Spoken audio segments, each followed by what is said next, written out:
Hello everyone and welcome back to my channel once again. आज की हमारी story का टाइटल है the epic tale of Sinbad the sailor. And ये story ली गई है like one of the classic literature stories से, जिसका नेम है 1001 नाइट्स। आई थिंक कि आप लोगों ने सुना होगा, इसका नाम नहीं भी सुना है तो ये मैं आपको बता दूं कि इसको अरेबियन नाइट्स भी बोला जाता है एंड ये कंसिडर की जाती है one of the classic literature of the world में। एंड ये कलेक्शन है एक लाइक एडवेंचरस स्टोरीज़ का, जिसको एंशियंट मिडल ईस्टर्न टाइम में लिखा गया था। इसमें फोकलोर है जिसमें full of magic, danger, monsters and clever escapes हैं। तो ये पूरा एक कलेक्शन है इन स्टोरीज़ का। एंड जो सिंबाद की 7 वॉयज है, ये एक लाइक सीरीज़ है ऑफ वाइल्ड एक्शंस मूवीज़ जिनको एक ही कैरेक्टर ने लाइक किया हुआ है। मैं आपको बहुत ही सिंपल वर्ड्स में एंड डिटेल में इस पूरी स्टोरी को सुनाऊंगी। So let's begin. तो इसमें सबसे मेन चीज़ होती है सिंबाद, जो लाइक पर्सन होता है। पहले उसके कैरेक्टर को समझते हैं। तो सिंबाद एक बहुत ही यंग एंड रिच मैन होता है बगदाद का, जिसको कि लग्जरी एंड पार्टीज़ बहुत ज़्यादा पसंद होती हैं। एंड उसके फादर की डेथ के बाद वो जो क्या करता है ना कि वो फुलिशली ही अपनी जितनी भी लाइक उसके पास मनी होती है वो सब बेवकूफ़ी में उड़ा देता है। एंड उसके फादर की डेथ भी हो जाती है। एंड अब इस पॉइंट पे वो लाइक पूरी तरीके से कंगाल हो गया होता है एंड अशेम्ड भी। एंड वो डिसाइड करता है कि वो एक मर्चेंट बनेगा एंड समुद्र के रास्ते को वो चुनता है मर्चेंट बनने के लिए, ताकि वो अपनी जो फॉर्च्यून उसने लूज़ किया है वो वापस अपना बना सके सब कुछ। एंड तभी वो एक ट्रेडिंग शिप को ज्वाइन करता है। एंड यही ये पॉइंट होता है जहाँ से उसका जो इनक्रेडिबल एडवेंचर होता है वो स्टार्ट होता है। अब ये स्टोरी के ना कुछ पार्ट्स हैं, तो हम पहले पार्ट को अब स्टार्ट करते हैं। तो इसका पहला पार्ट होता है फर्स्ट वॉयज। जिन लोगों को नहीं पता, तो ये समुद्र में जो आप रास्ता तय करते हो या समुद्र में जो लाइक आप कह लो आपकी पूरी जर्नी होती है, उसको वॉयज बोलते हैं। बेसिकली समुद्र में तय किया गया एक लंबा रास्ता, एक लंबी जर्नी को वॉयज बोला जाता है। सिंबाद अपने फर्स्ट वॉयज के लिए रेडी होता है। एंड इसके फर्स्ट वॉयज को बुक में कुछ ऐसा डिस्क्राइब किया गया है कि उसकी शिप स्टार्ट होती है सेल करना इन द सी, एंड वो उस आइलैंड से लाइक जहाँ पे वो होते हैं वहाँ से बहुत दूर निकल जाते हैं। एंड एक दिन वो रुकते हैं, एक लाइक उन्हें कुछ ह्यूज सा कुछ दिखता है, वहाँ पे वो रुकते हैं। एंड जब वो देखते हैं तो वो एक फ्लैट सा आइलैंड होता है। तो वो लोग सोचते हैं क्यों ना आज रात को लाइक यहीं पे रुक के कुक किया जाए, खाना वाना बनाया जाए एंड रेस्ट किया जाए। लेकिन ये जो आइलैंड था वो एक्चुअली कोई आइलैंड नहीं था, ये एक जायंट सी स्लीपिंग वेल थी। यस, ये एक वेल थी जिसको वो लोग आइलैंड समझ रहे थे। एंड जैसे उन्होंने खाना बनाने के लिए फायर को लाइक लिट किया, जो वेल थी वो जाग गई एंड उसने डाइव किया deeply in the sea. And जो जितने भी लोग थे एक्सेप्ट सिंबाद, सब उसमें डूब गए, क्योंकि सिंबाद ने उस मोमेंट पे एक वुडन वॉश टब था, उसको पकड़ लिया था बहुत टाइटली। एंड इस वजह से वो उसमें बैठ के लाइक फ़्लोट होते हुए कई दिनों तक वो फ़्लोट होते हुए एक असली आइलैंड पे पहुंचा अब।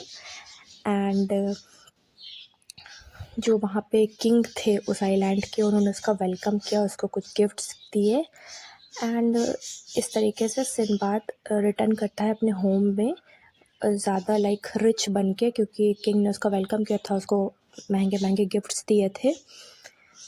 तो ये स्टोरी होती है उसके फर्स्ट वॉयज की।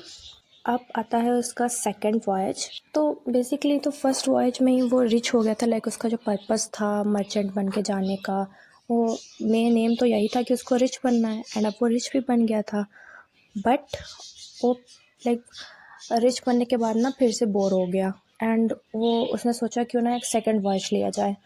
तो फिर उसने वही पूरा लाइक पैटर्न अपनाया कि उसने एक ट्रेडिंग शिप ज्वाइन की। लेकिन इस बार क्या होता है, जो शिप होती है वहाँ पे जब वो समुद्र में निकलती है तो एक बहुत भयानक सा स्टॉर्म आ जाता है एंड वो उस शिप को पूरी तरीके से लाइक चकनाचूर टाइप कर देता है। पूरी शिप ख़राब हो जाती है स्टॉर्म की वजह से। एंड जो सिंबाद होता है वो एक प्लैंक के सहारे उस पर क्लंग करके एक स्ट्रेंज सी वैली पे पहुंच जाता है। एंड ये जो वैली थी वो फुल ऑफ थी, लाइक वहाँ पे बहुत बड़े बड़े डायमंड्स थे, जायंट डायमंड्स आप कह लो।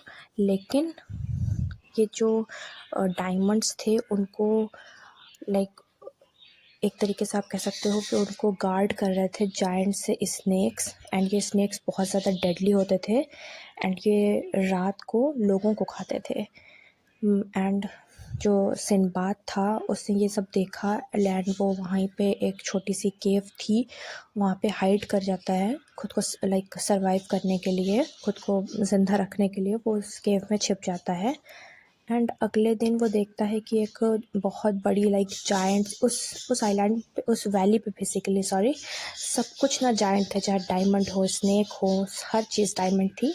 एंड तभी वो देखता है कि नेक्स्ट डे एक जायंट सी बर्ड होती है,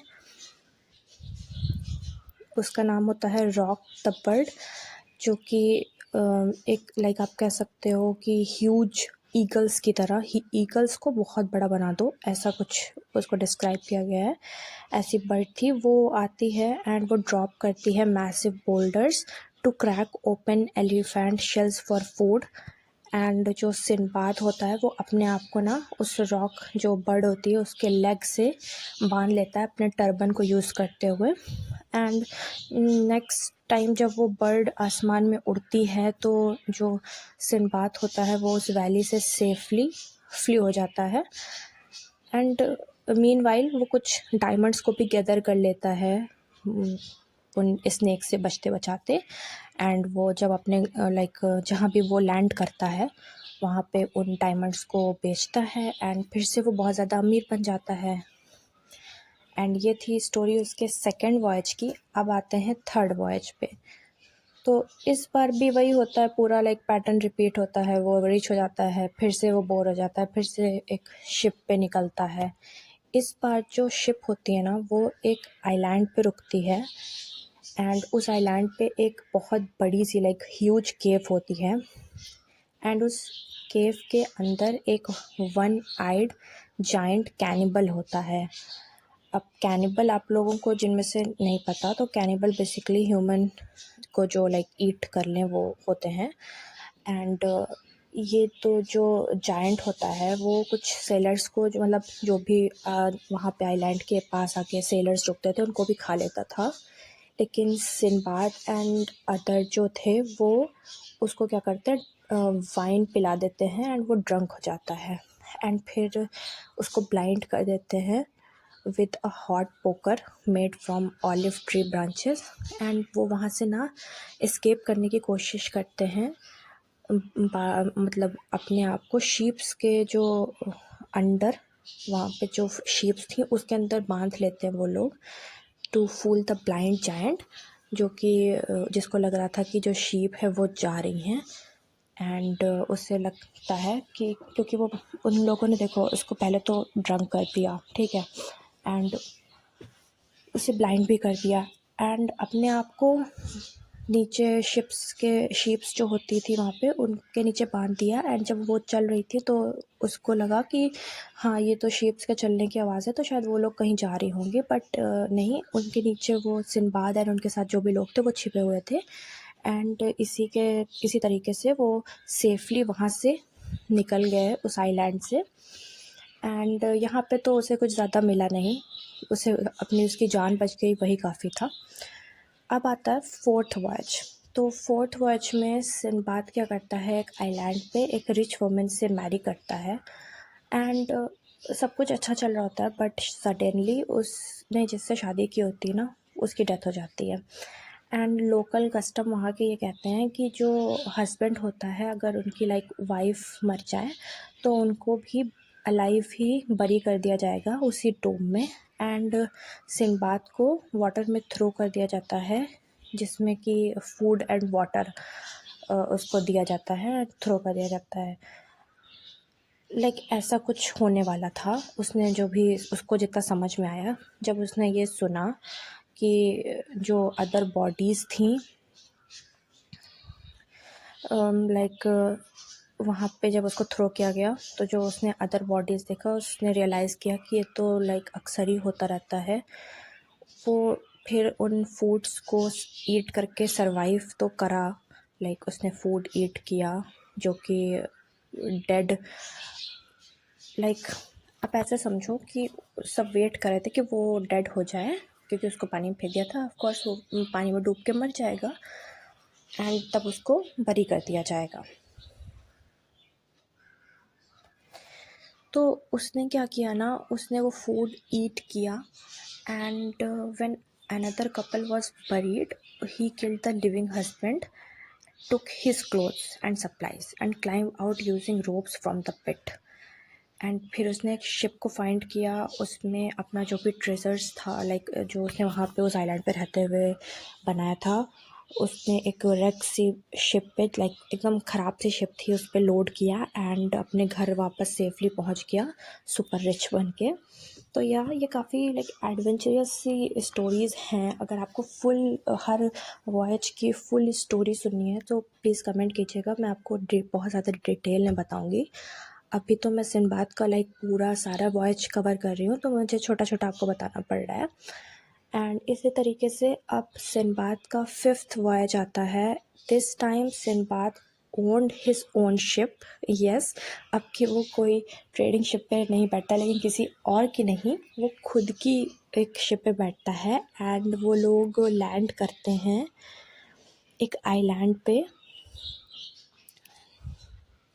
with a giant rock egg as big as a house. Some foolish sailors cracked it open, ate the baby bird inside and cooked it. And जो angry parent rocks होते हैं वो attack करते हैं, dropping huge rocks that sank the ship. Sinbad जो होता है वो अकेला ही होता है जो सरवाइव करता है अगेन। वो एक रिवर में कूद जाता है, वहाँ पे उसे डायमंड्स मिलते हैं एंड एस्केप करता है एक राफ्ट के थ्रू। एंड इस तरीके से वो फिर से रिच बन जाता है, फिर वो बोर हो जाता है एंड अब आता है उसका 6th वॉयज। 6th वॉयज में वो क्या होता है कि एक स्टॉर्म होता है, वो एक शिप उसकी जो शिप होती है उसको ख़राब कर देता है नियर द मैग्नेटिक माउंटेन। एक ब्लैक ह्यूज सब माउंटेन होता है जो कि आयरन नेल्स को शिप से पुल कर देता है। वो मैग्नेटिक आयरन वो होता है माउंटेन, तो वो शिप्स को ख़राब कर देता है अपनी तरफ पूरा फोर्स लगा के। तो सिंबाद क्या करता है, जो शिप का बचा हुआ पार्ट होता है उससे एक राफ्ट बनाता है एंड वो उसी से फ्लोट करते हुए एक बहुत तेज़ रिवर होती है उसके थ्रू एक डार्क टनल से होके गुजरता है and he emerged in a beautiful valley with precious stones everywhere. And जो वहाँ के लोकल होते हैं वो उसे काफ़ी ज़्यादा हेल्प भी करते हैं एंड फिर वो अपने घर पहुँचता है रिच बन के, क्योंकि उसको प्रेशियस स्टोन्स मिल जाते हैं। ये थी स्टोरी उसके 6th वॉयज की। अब हम चलते हैं उसके 7th वॉयज की तरफ। एंड ये जो 7th वॉयज है, नोट दैट कि ये सबसे ज़्यादा फेमस है इन सारे वॉयज में से। इस बार भी सिंबाद अपने ट्रिप पे निकलता है एंड उसकी जो शिप होती है वो अगेन एक स्टॉर्म में सैंक हो जाती है एंड वो वॉश अप होके अलोन एक आइलैंड पे जाता है जहाँ पे बहुत ही फ्रेंडली लोग उस आइलैंड को रूल कर रहे होते हैं। एंड सबसे अच्छी बात ये होती है कि वो लोग भी वही लैंग्वेज बोलते हैं जो सिंबाद बोलता है, तो वो उसको वहाँ पे एक प्रिंस की तरह ट्रीटमेंट देते हैं एंड वो बहुत सारे तरीके सीखता है वहाँ उन लोगों से and even help them fight pirates. But फिर क्या होता है कि एक दिन रात के टाइम पे एक जायंट सा स्नेक उसी आइलैंड पे आ जाता है एंड लोगों को खा जाता है। सिंबाद एक बहुत ऊंचा सा टावर बिल्ड करता है made of wood to sleep in safety. The snake still try to get him so he made a plan कि वो खुद को लाइक रब करता है with smelly fat from dead animals, ताकि स्नेक को ऐसा लगे कि ये तो डेड है एंड वो रिपेल करके लाइक वहाँ से चला जाए। एंड उसका ये आइडिया लाइक काम कर जाता है। स्नेक को वो स्मेल बहुत ज़्यादा बुरी लगती है। The snake hated the smell and left him alone. Eventually एक शिप वहाँ से पास हो रही होती है एंड वो उसे रेस्क्यू करती है एंड फिर वो बगदाद अपने होम रिटर्न करता है for the last time. And अब वो कसम खाता है फाइनली कि अब वो कभी सेल नहीं करेगा। एंड इस टाइम पे लाइक इस पॉइंट पे Sinbad became the richest man in the city. He lived happily through huge parties and told his amazing stories to a poor porter named Hindbad, who was jealous at first but then understood why Sinbad deserved his wealth because of all the dangers and clever thinking. Like यहाँ पे story ऐसी थी कि जो हिंदबाद था poor porter, वो पहले तो बहुत हेट कर मतलब जेलस करता है कि इसके पास इतनी लाइक इतना रिच क्यों है। फिर जब वो स्टोरी सुनता है ना तो उससे रियलाइज़ होता है कि हाँ, इस बंदे ने इतना लाइक डेंजर झेला है, इतनी क्लेवर थिंकिंग के थ्रू सर्वाइव किया है, तो वो डिज़र्व भी करता है ये वेल्थ सारी। एंड ये स्टोरीज़ जो थी वो बेसिकली हमें शो करती हैं like themes like bravery, luck, greed, sometimes getting people in trouble, and using your brain to survive impossible situations. Sinbad ने always like start rich, like वो निकलता तो रिच ही बन के था, हमेशा रिच रहता था, फिर सब कुछ लूज़ कर देता था, फिर मॉन्स्टर्स को फेस करता था, डिज़ास्टर्स को फेस करता था, बट एंड में वो अपने स्मार्टनेस से एंड करेज के साथ विन कर लेता था सारी चीज़ें वापस से। It's one of the most exciting adventure tale ever written, ऐसा भी लाइक कहा जाता है। ऑफकोर्स जब आप इन बुक्स को लाइक इस बुक को पढ़ेंगे बेसिकली डिटेल में, मैंने तो आपको शॉर्ट में बताया, लेकिन जब मैंने पढ़ा तो इट्स लाइक सच में बहुत ज़्यादा एक्साइटिंग एडवेंचर टेल्स हैं। अगर आपको एडवेंचर टेल्स पसंद है तो ये आपके लिए मस्ट रीड बुक है, जिसमें कि like full of giants, giant bird, treasure valleys and narrow escapes. People have loved it for over 1,000 years because it's thrilling and teaches that even when things go wrong, you can turn it around. सो ये थी हमारी आज की story. I hope कि आपको ये story अच्छी लगी हो। मैं मिलती हूँ आपसे ऐसी किसी नेक्स्ट स्टोरी के साथ किसी नेक्स्ट वीडियो में। Thank you so much for watching. Bye.